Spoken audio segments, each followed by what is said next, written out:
Kesan penjajahan terhadap mentaliti masyarakat Malaysia. Assalamualaikum dan selamat sejahtera. Saya Afifah Balkis binti Aminuddin dengan matriks nombor 220041 merupakan wakil ketua kumpulan 1 dan bersama kumpulan saya. Nama saya Sarah Nurjana binti Ahmad Fuad 220039.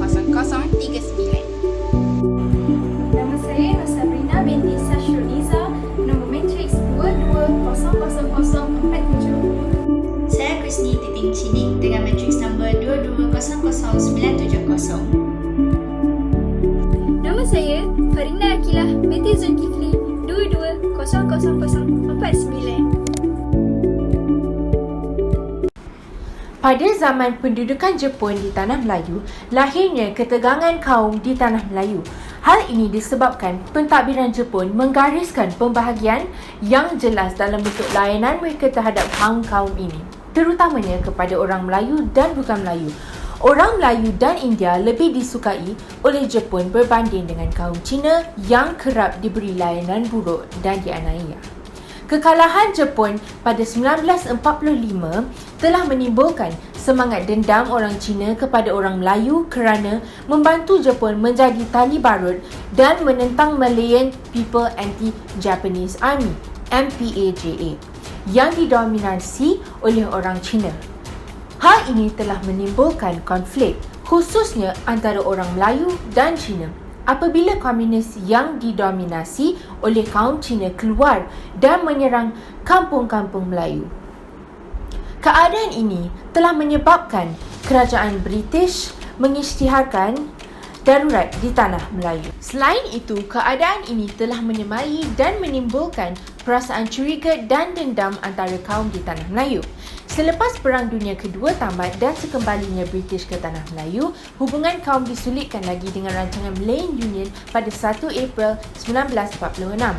Rancangan itu diterima oleh kebanyakan orang bukan Melayu, terutamanya orang Cina dan India kerana menjanjikan persamaan taraf dengan orang Melayu.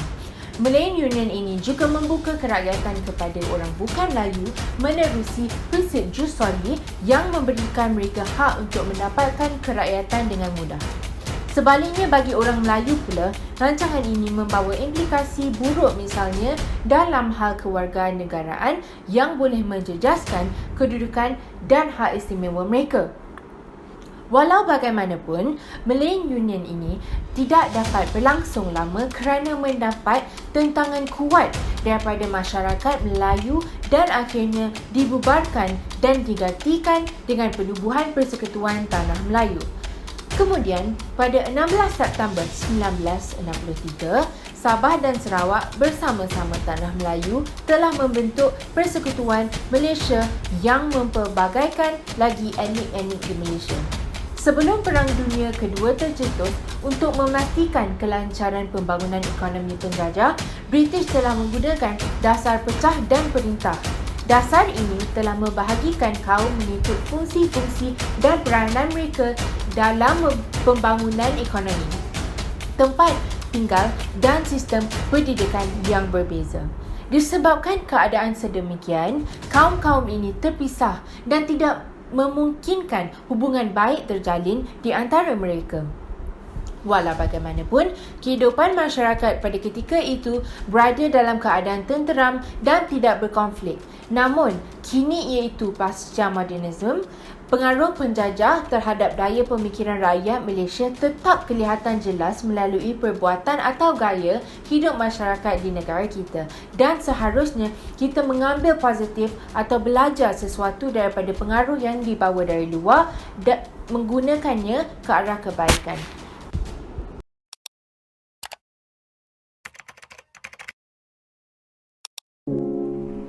Imam Ash-Shafi'i pernah berkata, ilmu itu bukan yang dihafal tetapi yang memberi manfaat. Kata-kata mutiara ini telah mencerminkan kepentingan ilmu kepada kita. Oleh itu, tidak hairanlah ramai orang ingin mengejar ilmu pada hari ini. Hal ini dapat dibuktikan dengan terbinanya banyak sekolah di Malaysia bagai cendawan yang tumbuh selepas hujan. Ini bagi menampung jumlah murid yang ingin ke sekolah bagi menuntut ilmu. Persoalannya, Bagaimana untuk kita mendapatkan ilmu? Umum mengetahui bahawa pendidikan merupakan suatu proses atau medium untuk kita memperolehi ilmu.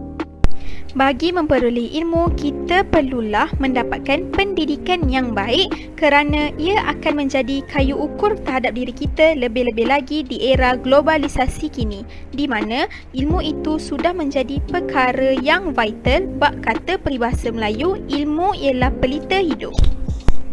Namun, apa kaitan pendidikan dengan kesan penjajahan terhadap mentaliti masyarakat Malaysia? Sebagaimana yang kita ketahui, penjajahan membawa pelbagai kesan terhadap negara kita. Mereka juga telah berjaya mengubah mentaliti masyarakat Malaysia semasa era kolonisasi. Perubahan mentaliti ini ada yang lupus dek kerana ketidaksesuaian di Malaysia dan ada juga yang masih kekal, menandakan kesan daripada penjajahan yang masih dapat dilihat sehingga era modernisasi kini. Antara kesan penjajahan terhadap mentaliti masyarakat Malaysia ialah kita dapat melihat dari segi pendidikan, di mana sebelum tanah Melayu dijajah, kita dapat melihat pendidikan formal bukanlah suatu perkara yang mandatori kepada rakyat. Hal ini menyebabkan keterbatasan komunikasi, masyarakat yang mundur dan juga menjejaskan ekonomi masyarakat di Tanah Melayu. Ini kerana penduduk di Tanah Melayu tidak dapat melihat kepentingan pendidikan formal terhadap diri mereka sehinggalah penjajahan berlaku dan mengubah mentaliti masyarakat di Malaysia dengan meyakinkan mereka agar semua rakyat seharusnya mendapatkan pendidikan formal. Sebelum kedatangan British, pendidikan di Tanah Melayu tertumpu kepada pelajaran agama. Begitu juga masyarakat Melayu Sarawak yang mempunyai sistem pendidikan tradisional Islam bagi kanak-kanak. Kanak-kanak diajar kenal huruf Jawi, Al-Quran dan ajaran Islam yang lebih tinggi. Masjid, surau dan istana dijadikan tempat belajar. Secara ringkasnya, sebelum penjajahan, pendidikan di Tanah Melayu adalah tidak formal dan tertumpu kepada pengajian Al-Quran, amalan-amalan sunnah, amalan yang baik, pengetahuan rohaniah dan seni mempertahankan diri. Namun, setelah kedatangan penjajah, lebih spesifiknya selepas kedatangan British, pendidikan di Tanah Melayu telah berubah menjadi formal dan bercorak sekular seperti sekolah Bernakula Melayu, Cina dan India diperkenalkan. Hal ini dapat dibuktikan pada tahun 1821, pendidikan formal dalam bahasa Melayu telah dimulakan di Sekolah Cawangan Penang Free School oleh kumpulan Mubalik Kristian. Pada tahun 1856, dua lagi buah sekolah Melayu telah dibuka, iaitu Sekolah Melayu Teluk Belanga dan Sekolah Melayu Kampung Gelam di Singapura. Kita juga dapat melihat bahawa British amatlah menekankan pendidikan dan hal ini dapat dibuktikan pada tahun 1900 sehingga tahun 1923, satu enakmen telah dikeluarkan yang mewajibkan kanak-kanak lelaki Melayu ke sekolah jika mereka tinggal 2 batu dari sekolah. Jika penjajahan tidak berlaku, maka selamanya Tanah Melayu akan terus menggunakan sistem pendidikan yang tidak formal dan mundur kerana mentaliti masyarakat ketika itu yang hanya berfikir untuk membentuk pelajar yang bercirikan rohani sahaja.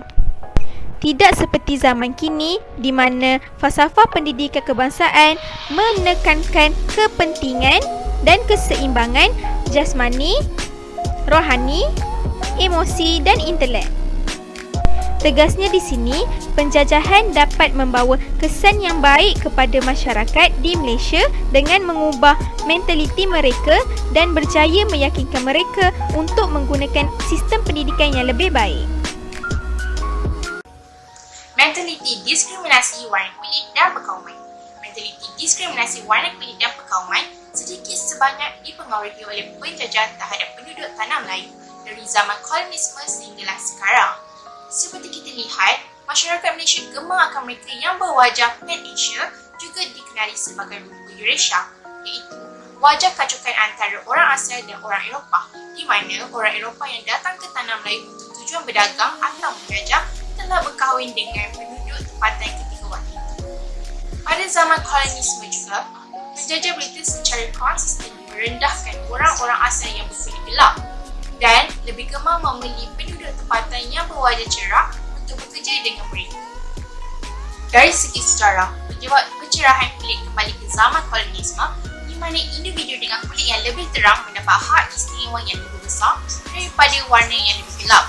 Ini membina hierarki perkauman dan kedudukan warna di negara-negara yang dijajah, meninggalkan kesan psikologi yang banyak individu yang berkulit gelap. Penjajahan Eropah mencipta sistem hierarki kaum dan berasaskan perubahan ideologi yang menyebabkan struktur dominasi yang memberi hak istimewa kepada orang kulit putih berbanding kulit hitam.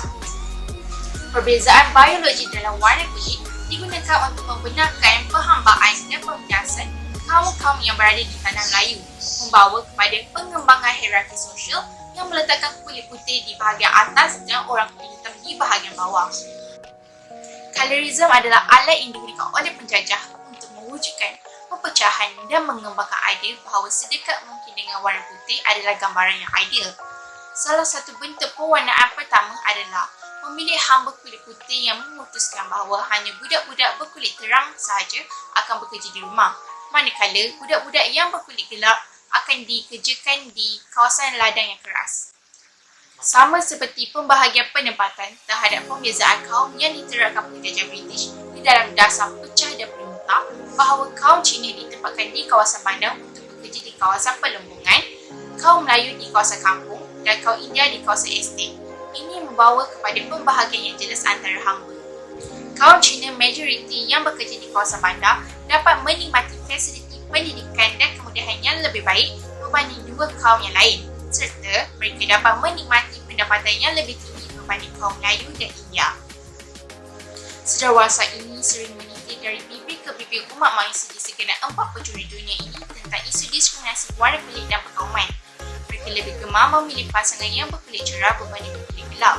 Di sekolah pula, pelajar yang berkulit gelap sering diejektik kerana warna kulit mereka yang bersaung matang. Produk pemutih kulit juga laris di pasaran Malaysia kerana rakyat Malaysia taksub dengan kecantikan warna kulit yang cerah. Rakyat Malaysia juga masih menanamkan pemikiran bahawa berkulit cerah itu cantik manakala berkulit gelap itu bodoh. Menurut Ibn Khaldun, sememangnya lumrah manusia untuk menganggap atau menyanjungi pihak yang lebih berkuasa dan berjaya sebagai role model. Dalam konteks Malaysia, tidak dapat dinafikan anak-anak Malaysia lebih menyanjungi pihak British yang merupakan suatu kuasa kolonial yang pernah menaungi dan membawa pelbagai kemajuan ke negara kita berbanding dengan negara Jepun dan pihak komunis. Di sini terdapat beberapa contoh atau implikasi dari segi mentaliti dengan mengagungkan penjajah, terutamanya pihak British. Yang pertama, mentaliti masyarakat Malaysia menganuti fahaman ideologi penjajah. Sebagai contoh, idea sosialisme di mana setiap rakyat mempunyai hak sama rata termasuk golongan miskin.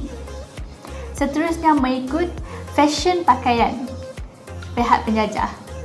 Yang ketiga, meniru budaya penjajah. Di sini kita boleh lihat kepada trend yang pernah dan kini masih lagi viral di negara kita, misalnya kumpulan remaja Malaysia yang melakukan aksi Ultraman atau sembah ratu, atau penggunaan aplikasi TikTok yang diperkenalkan di negara barat pada awalnya untuk memastikan diri tidak ketinggalan zaman. Akhir sekali, mentaliti masyarakat Malaysia yang masih lagi merasa bangga dengan apa-apa sahaja elemen yang berkaitan dengan pihak penjajah. Kesan daripada penjajahan khususnya pihak British dapat kita saksikan sehingga hari ini. Contoh yang paling mudah dilihat adalah bahasa rojak, iaitu pencampuran bahasa ibunda negara kita, bahasa Melayu dan bahasa Inggeris. Rentetan daripada itu, jelaslah bahawa meskipun penjajah telah mengangkat kaki daripada tanah Malaysia, namun DNA penjajah masih lagi terukir dan sukar untuk dihakis secara keseluruhannya di negara Malaysia. Kesan penjajahan terhadap mentaliti masyarakat Malaysia bakal atau sedang menghasilkan kecelaruan yang tinggi di antara kita semua. Seperti yang dapat kita lihat, terdapat berbagai kesan penjajahan yang ditinggalkan oleh penjajah seperti British, Jepun, Portugal dan Belanda. Antara kesan penjajahan ialah perubahan terhadap mentaliti, etika dan peradaban dan corak hidup masyarakat. Seperti yang diperkatakan oleh rakan-rakan saya sebentar tadi, penerimaan pendidikan adalah salah satu kesan penjajahan terhadap mentaliti masyarakat. Hal ini kerana terdapat perbezaan penerimaan pendidikan sebelum dan selepas penjajahan. Seperti sebelum penjajahan, masyarakat tidak mementingkan pendidikan. Hal ini kerana kehidupan sebelum penjajahan tidak didedahkan dengan kepentingan pendidikan kepada masyarakat dalam kehidupan seharian. Selain itu, diskriminasi warna kulit dan perkauman juga adalah kesan penjajahan terhadap mentaliti masyarakat. Sebelum penjajahan, masyarakat di Malaysia mementingkan perihal tentang bangsa mereka sendiri. Contohnya, bangsa Melayu akan bergaul atau berinteraksi sesama mereka sahaja. Sebegitu juga dengan bangsa lain. Hal ini termasuklah seperti menganut fahaman ideologi penjajah, meniru budaya penjajah seperti cara mereka berpakaian dan merasa bangga terhadap ideologi mereka. Ini merupakan antara kesan negatif terhadap mentaliti masyarakat dan tidak sewajarnya dicontohi kerana kita sebagai rakyat Malaysia mempunyai budaya tersendiri. Haruslah mengamalkannya supaya tidak ditelan zaman.